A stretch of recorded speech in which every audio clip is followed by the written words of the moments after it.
Court ने order 2018 में दिया और जम्मू कश्मीर के पीएचई विभाग ने 1 फरवरी 2023 को 47 डेली वेजरों की रेगुलराइजेशन की मांग को ठुकरा दिया। कोर्ट का ऑर्डर भी मेरे पास है। केस था Mohammad Yasin and others versus state of J and K. इसमें इन पिटिशनर्स ने SRO 64 जो 1994 में आया था उसके तहत रेगुलराइजेशन की मांग की थी। उन्होंने ये कहा था कि ये मामला जो है कमिश्नर सेक्रेटरी फाइनेंस के लेवल पर अप्रैल 2018 से अटका हुआ है और ये भी कहा गया था, कोर्ट ने ये भी कहा था कि वक्त के अंदर अंदर जो है इसमें बर वक्त कार्रवाई की जानी चाहिए। उसके बाद केस जब कोर्ट के सामने लगा तो कोर्ट ने जस्टिस धीरज सिंह ठाकुर ने इस पिटिशन को डिस्पोज ऑफ किया था। उन्होंने डायरेक्शन दी थी कमिश्नर सेक्रेटरी फाइनेंस डिपार्टमेंट को कि आप इस मामले में फौरन कार्रवाई करें और 1 महीने का वक्त उनको उस वक्त दिया था 28 दिसंबर 2018 को, और उसके बाद कहा था कि 1 महीने के उस वक्त के बाद जो कॉम्पिटेंट अथॉरिटी है वो कॉम्पिटेंट अथॉरिटी इस पर फैसला लेगी और 2 महीने के अंदर अंदर जब फाइनेंस डिपार्टमेंट का फैसला उनको मिल जाता है उसके बाद वो इस पर अपना डिसीजन देंगे। यानी साफ तौर पर ये कि ये सारा मामला 3 महीने के अंदर अंदर खत्म हो जाना चाहिए था, डेली वेजों से जुड़ा हुआ मामला, लेकिन ये खत्म हुआ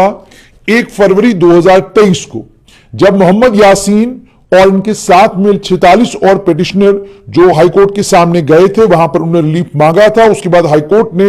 ऑर्डर किया और रिलीफ मांगा क्या था, उन्होंने ये कहा था कि हमने 7 साल जो है डेली वेजर और डेलीगेटेड वर्कर के तौर पर मुकम्मल किए हैं और जिस तरीके से आपने जाफर हुसैन जिन्हें 1/4/1992 को एंगेज किया गया था और 5 सितंबर 2010 को उन्हें रेगुलराइज किया गया था, यानी उनकी लगभग 18 साल की सर्विस के बाद जाफर को रेगुलराइज किया गया था। उसके बाद कोर्ट ने जब इस मामले को सुना तो कोर्ट ने, जैसे मैंने आपको कहा कि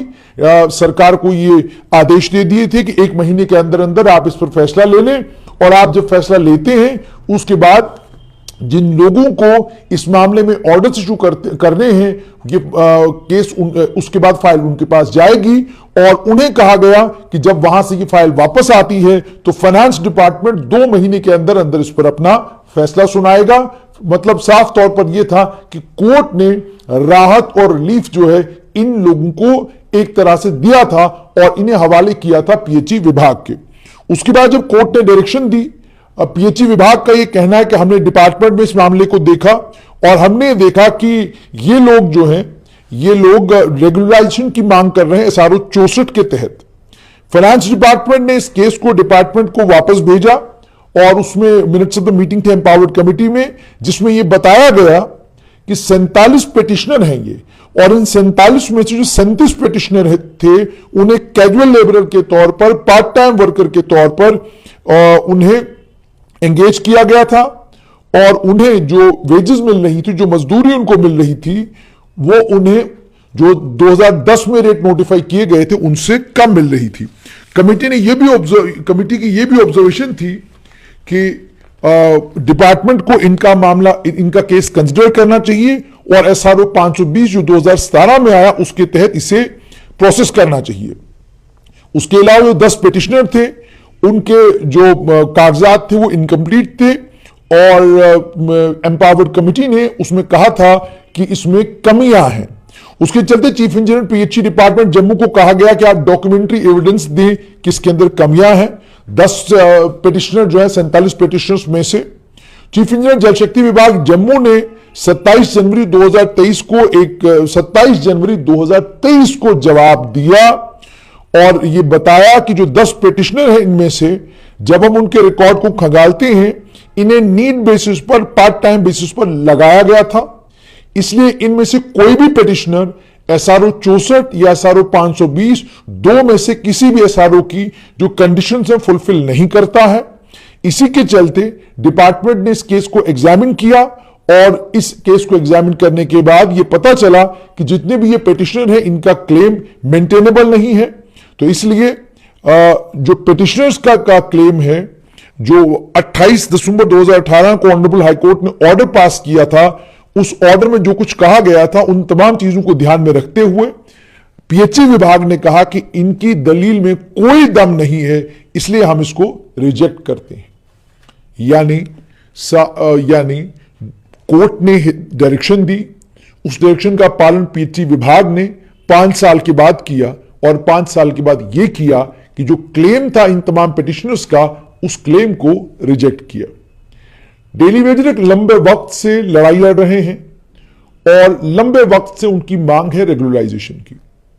सरकार का भी स्पष्ट रुख है इसको लेकर कि अगर केंद्र से कोई पैकेज आता है तो हम आपको रेगुलराइज करेंगे, लेकिन अगर केंद्र से कोई पैकेज नहीं आता तो सुप्रीम कोर्ट की जजमेंटें हैं, हाई कोर्ट की जजमेंटें हैं और कई और जजमेंट्स हैं जिनमें साफ तौर पर यह कहा गया है कि अगर आपने वैकेंसी क्रिएट किए बगैर, एक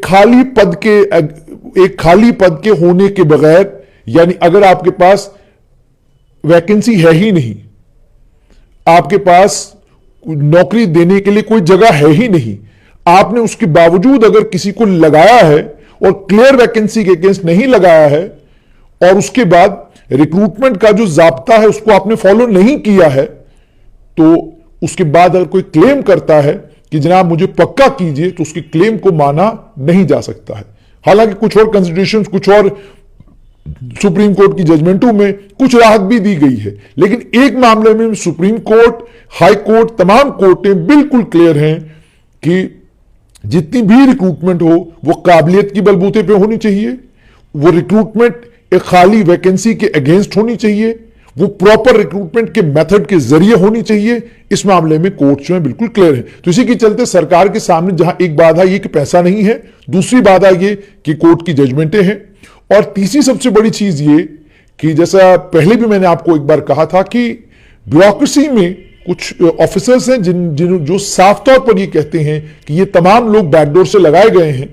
और अगर ये बैकडोर से लगाए गए हैं तो हम अगर इनको एक बार रेगुलराइज करते हैं तो इससे पेंडोराज बॉक्स खुलेगा। लेकिन इन डेली वेजर्स का भी ये कहना है कि जब आपने एसआरओ 520 बनाया और उसके बाद एम्पावर्ड कमेटी ने काम करना शुरू किया, उस एम्पावर्ड कमेटी ने जिन लोगों को रेगुलराइज किया वो कैसे किया,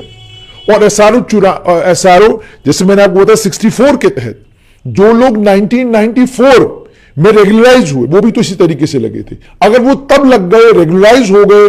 तो हमें रेगुलराइज करने में सरकार को दिक्कत कहां। तो इसका मतलब प्रेसिडेंस जो ऑलरेडी पास्ट में सेट हुआ है, उसी प्रेसिडेंस के चलते ये तमाम डेली वेजर्स भी अपनी मांग को लेकर सड़कों के ऊपर हैं, धरना दे रहे हैं, प्रदर्शन कर रहे हैं। और फिर से उन्होंने कहा है कि ये एक बहुत बड़ा धरना और एक बहुत बड़ा जन समर्थन इनके साथ है, उसके चलते इन्होंने दोबारा से डेली वेजरों ने कहा कि ये सड़कों पर आने के लिए तैयार हैं। लेकिन फिलहाल जल शक्ति विभाग, जिसे आजकल जल शक्ति विभाग कहा जाता है, पीएचई विभाग से खबर ये कि कोर्ट की जो जजमेंट थी उस जजमेंट को फॉलो करते हुए 5 साल के बाद पीएचई विभाग ने डेली वेजरों की रेगुलराइजेशन को लेकर, कुछ डेली वेजरों की रेगुलराइजेशन को लेकर जो मामला पीएचई विभाग के सामने था उसे रिजेक्ट कर दिया है।